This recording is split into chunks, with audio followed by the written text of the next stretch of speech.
We are back on Morning Line. Bush Spiritans with us this morning. Nashville Convention and Visitors Corporation talking about the future of the city. It's what I want to go to now. 737-7587. As you see, growth in tourism. We know all about what's happening here in Nashville. Now, you say we're on this pace, and you even acknowledge it's going to be impossible to maintain this, long term, but we'll ride the wave as long as we can. Things that could slow the growth, and I was wondering your thoughts. I knew that I think you and the Chamber had some strong opinions on some of the legislation that was being passed or being talked about. Some, one involving, the counselor bill about, counselors and whether or not they can deny services, and I think that cost us one convention. 3. Was it 3? It's okay. Okay. And then, the same-sex bathrooms issue, which continues to be talked about. When you see legislation like that, can you talk about the impact it has, without getting political on whether you agree or disagree with that, but when it is controversial, can that have a real impact on what we draw?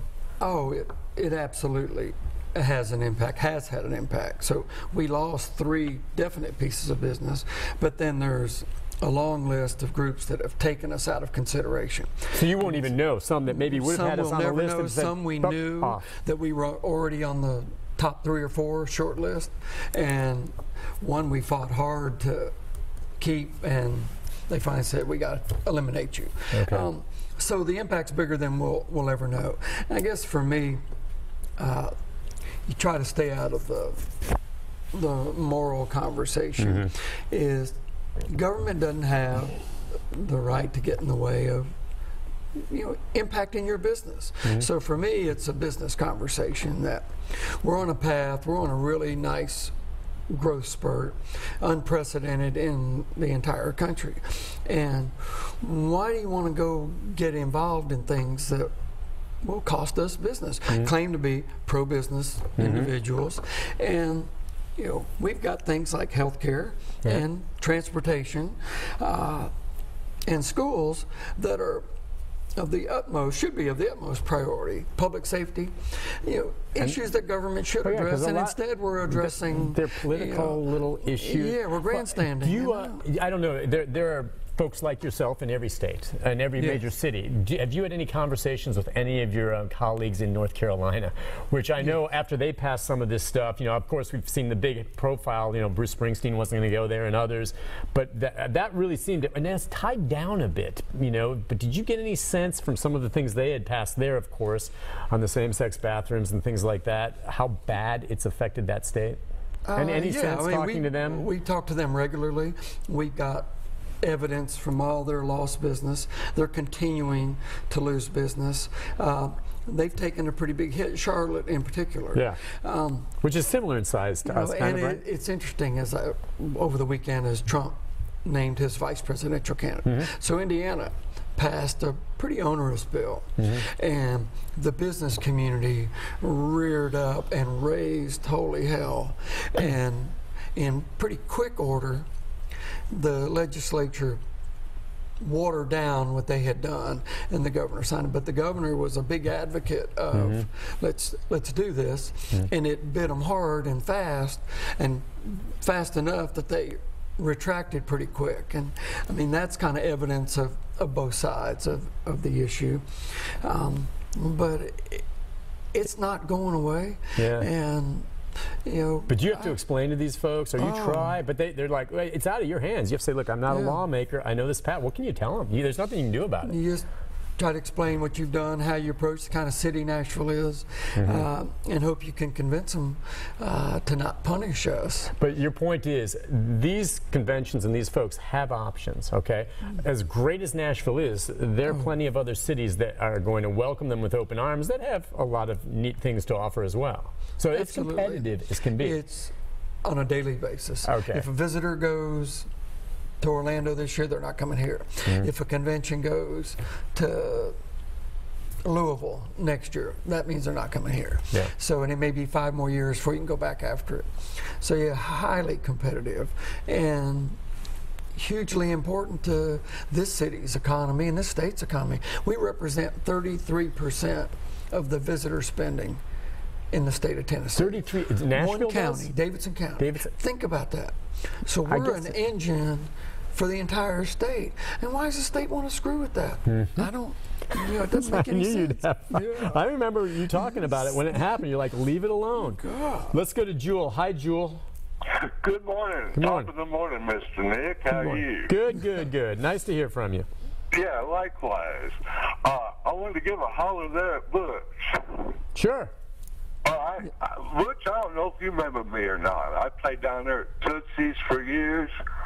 I lived in that step van on the corner of 5th and Broad before they put that building there. And I remember that. We had a few beers together. I don't have beer. Yeah.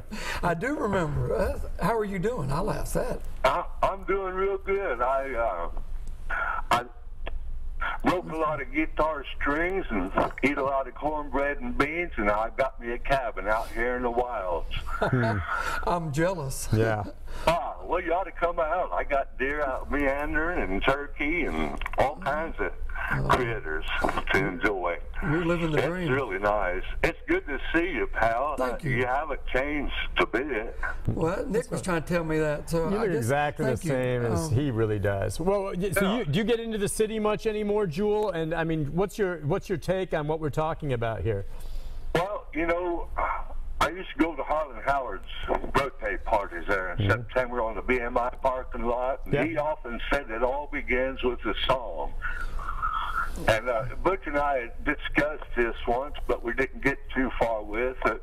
I have a song, Nashville, that spells music in the state of Tennessee. And it goes on and talks about the beautiful things of Nashville.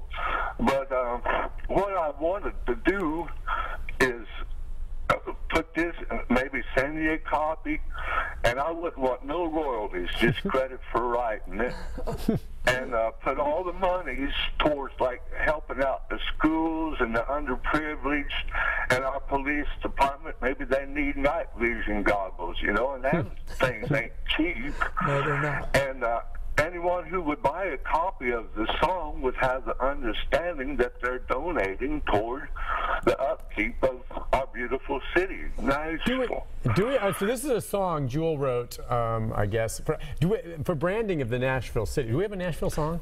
We don't. And part of that is that there are so many good songs. I was going to say, that's the trick. How do I get into that, and do I ever get out? You can't. But I'd love to I'll hear listen the to it song too. Send it to us, Jewel. Send it, and we'll, if you don't care, we'll burn some copies and see if we can sell some. Yeah. You know how to reach me, Jewel, if you want on that. In terms of, he did talk about Nashville and music, all right? So now, from when we first started, 2 decades ago plus, all right, music was really all right, so now have we diversified? What Nashville, music's still number 1, right? Yes. What's number 2 or 3 in terms of draw for the city now? Dining. Wow. Ironically. Okay. It is. We get world-class chefs. So I joke, we talk about how long I've been here. So I moved from Louisiana, which no slouch for good eating.